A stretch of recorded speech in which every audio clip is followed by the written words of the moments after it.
First of all, I'm 73 years of age. My wife and I have been married for 52 years to each other.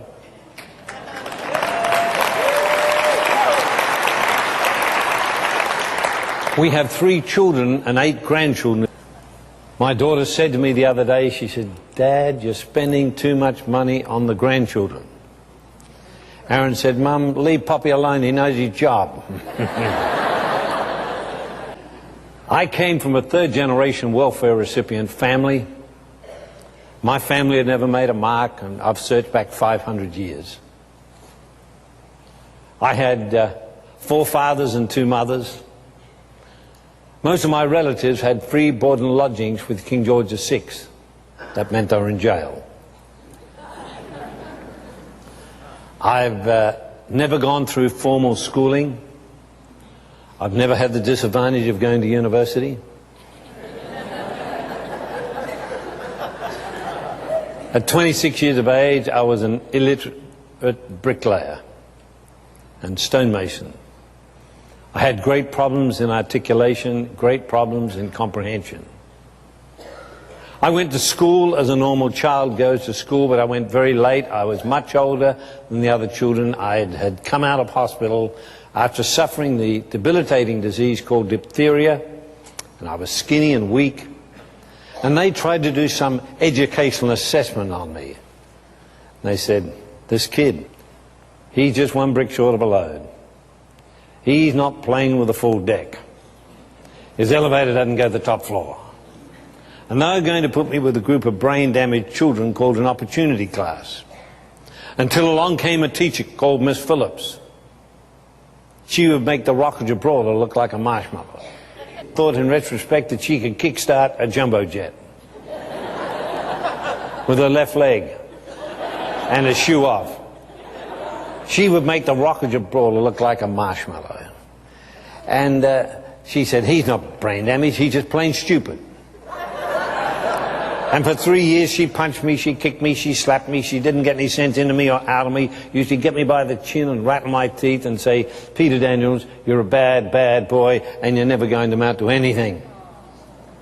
And that became a self-fulfilling prophecy. At 26 years of age, I was a bricklayer, stonemason, hopelessly in debt. But on May the 25th, 1959,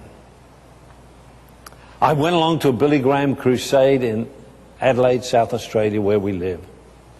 And when I heard the gospel in clear terms for the first time, I suddenly realized I was equal with all men before God, and I reasoned that if I was equal with all men before God, I no need to accept any equality with anyone. I was a son of a king.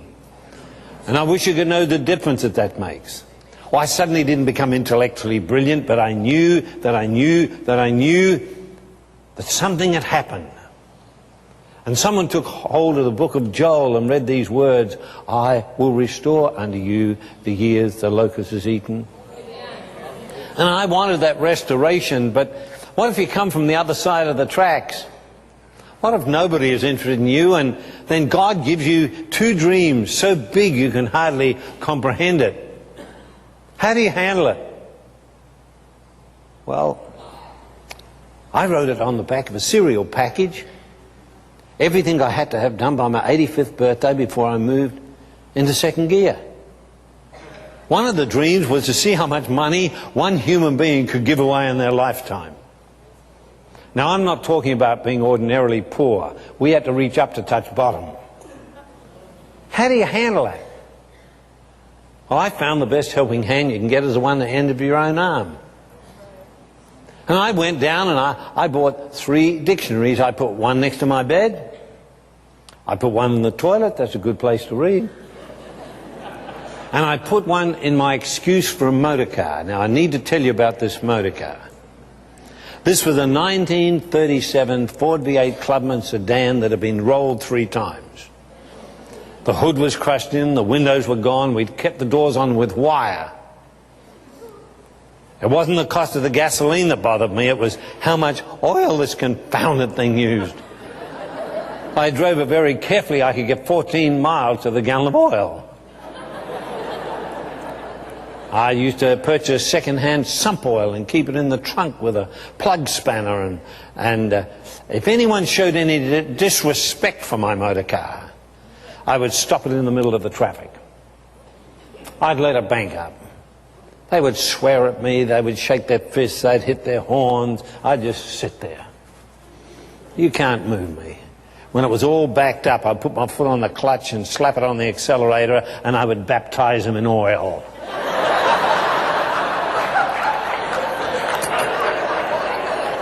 I kept pointing to words in dictionaries and getting people to tell me what they meant, and then I'd check with 2 or 3 other people to make sure the first one told me the truth. You've seen Crocodile Dundee. Australians are great kidders. Wherever I go around the world, people say, what are Australians like? Well, we're a very balanced people. We have a chip on each shoulder.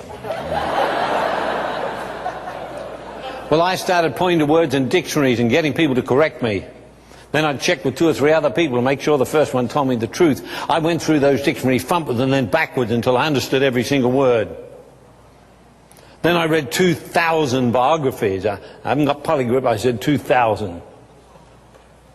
Then I studied law, accountancy, philosophy, theology, modern ancient history, politics and economics. I found the mind was like a muscle and it could be developed. And then I went into business. Lost everything. I want to tell you, that'll clear your sinuses. I paid it back and went into business again. Lost it again. I mean, you learn nothing new from the second kick from a horse.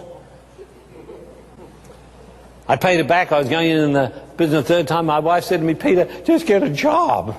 Just get an ordinary job, be a garbage collector, anything. Just get a job. Just have some regular money coming in. She said, Peter, winter's coming. Peter Jr. needs shoes for school and Graham needs a sweater and I'm pregnant again and you've spent all this money on books. I can't see anything happening.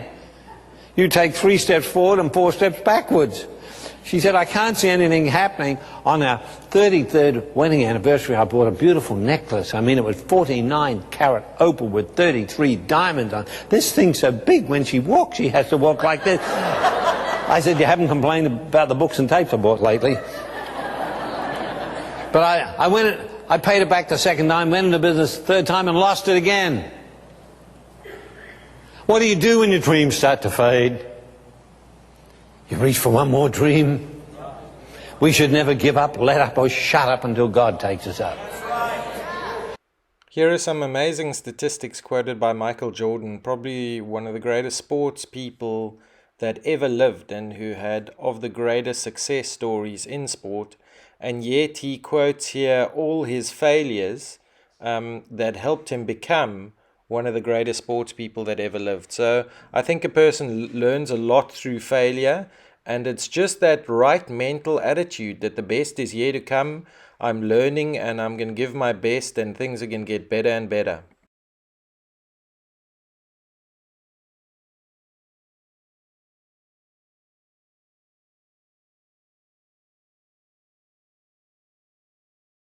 Well, I went into business the 3rd time and lost it again. Paid it back and went into business the 4th time and built one of the largest real estate corporations of its kind in our nation, with offices in Singapore and Hong Kong. We sold those out many years ago. Today our business interests spread almost around the entire world. We're very unusual in business. We have no overdrafts, no loans, no mortgages anywhere in the world. We've never been sued. We've never sued anyone.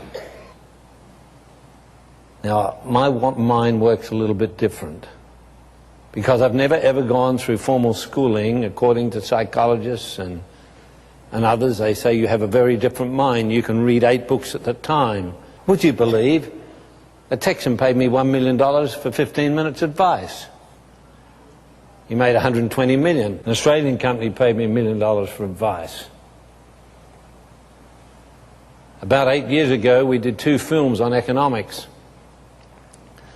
We contested it against 1,600 other major corporations in the world at the Video and Film Festival in Chicago, including General Motors, Ford, Mercedes-Benz, Boeing. We won. We won the gold for directorship and the silver for content, and it was on biblical economics.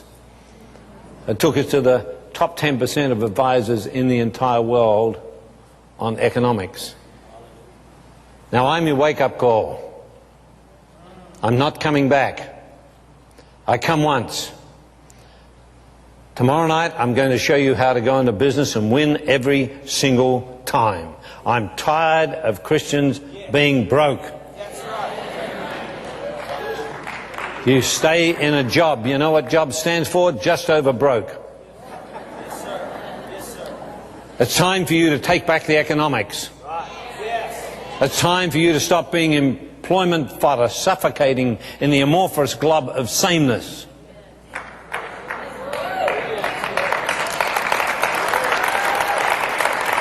Now, Tuesday night, I'll get 2 men and 2 women out of the audience, bring them up here, and I'll set their life goals for them from a biblical perspective and show you how to hit it on target. My Bible says, how do you know if they're Christians? By the love they have for one another. God gave me another dream as a young man, 46 years ago, to change the world for 300 years. We pulled the switch on May the 25th this year. Over the next 20 years, I'm going to put 1 million Christians in the English-speaking world into freehold business of their choice through the local church, and we're going to bring in over $200 billion for evangelism. Be the biggest financial impact in the history of the Christian church. I know that some of you say, how can one person change the world in their lifetime? Well, let me remind you that Abraham changed the world in his lifetime. Moses changed the world in his lifetime. David changed the world in his lifetime. Peter changed the world in his lifetime. In more modern times, a man called Mahatma Gandhi, with what he called Satyagraha, which was soul force, he broke the chains of colonial power. He changed the world in his lifetime.